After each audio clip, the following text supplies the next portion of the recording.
bonsoir mesdames, bonsoir messieurs. Je vous ai un petit avertissement. Durant la représentation de Phèdre qui va suivre, il apparaît parfois un être maléfique. Il est facile à reconnaître, il est habillé tout en noir. Alors pour éviter que son influence néfaste ne se propage hors de scène, il faut le chasser de la manière suivante.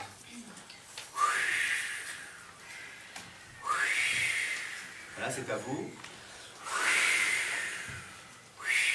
Voilà, c'est important, c'est important. Voilà, merci.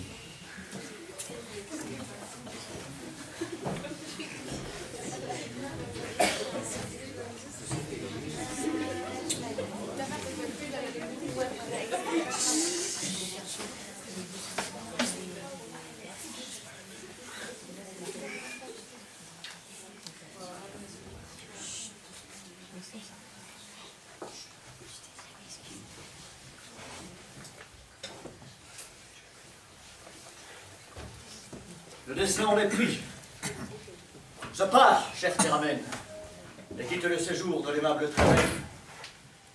Le doute mortel dont je suis agité, je commence à rougir de mon oisiveté. Depuis plus de 6 mois éloigné de mon père, j'ignore le destin d'une tête si chère. J'ignore jusqu'aux lieux qui le peuvent cacher. Et dans quel lieu, Seigneur, l'allez-vous donc chercher? Déjà, pour satisfaire à votre juste crainte, j'ai couru les 2 mers que séparent Corinthe, j'ai demandé Thésée au peuple de ces bords où l'on voit l'Achéron se perdre chez les morts, j'ai visité l'Élide et laissant le Ténare passer jusqu'à la mer qui vit tomber Icare. Sur quel espoir nouveau, dans quel heureux climat croyez-vous découvrir la trace de ses pas? Qui sait même, qui sait si le roi votre père veut que de son absence on sache le mystère? Et si, lorsqu'avec vous nous tremblons pour ces jours, tranquilles, et nous cachant de nouvelles amours, ce héros n'attend point qu'une amante abusée. Cher Théramène, arrête! Respecte Thésée.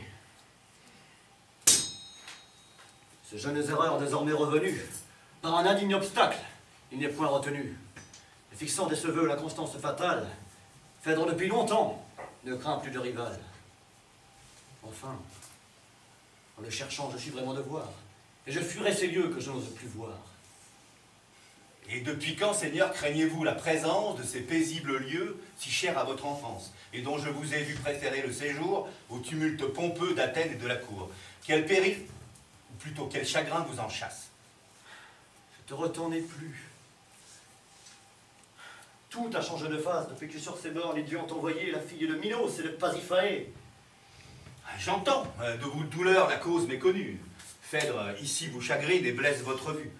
Dangereuse marâtre, à peine elle vous vit que votre exil d'abord signala son crédit.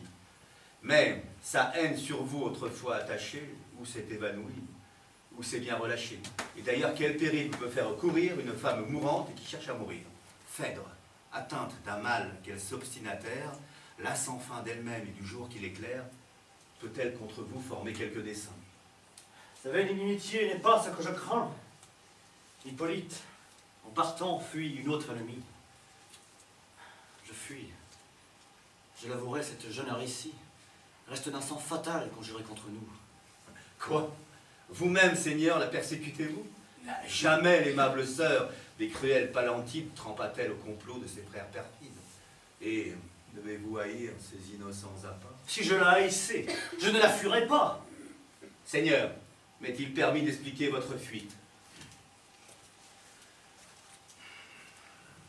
Pourriez-vous n'être plus ce superbe Hippolyte, implacable ennemi des amoureuses lois, et d'un joug que Thésée a subi tant de fois? Vénus, par votre orgueil si longtemps méprisé, voudrait-elle à la fin justifier Thésée, et vous mettant au rang du reste des mortels, vous a-t-elle forcé d'encenser ces mortels? Aimeriez-vous, Seigneur? Ami, qu'oses-tu dire? Toi qui connais mon cœur, depuis que je respire des sentiments d'un cœur si fier, si dédaigneux, peux-tu me demander le désaveu honteux? C'est peu qu'avec son lait, une mère Amazone me fait sucer encore cet orgueil qui t'étonne. Dans un âge de plus mûr, moi-même parvenu, je me suis applaudi quand je me suis connu.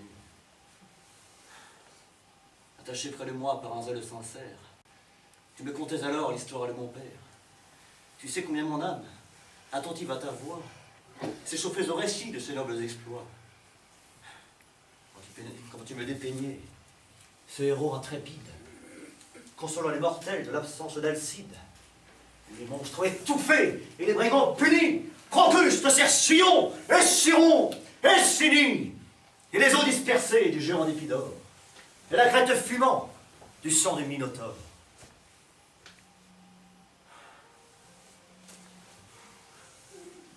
Mais quand tu récitais des faits moins glorieux,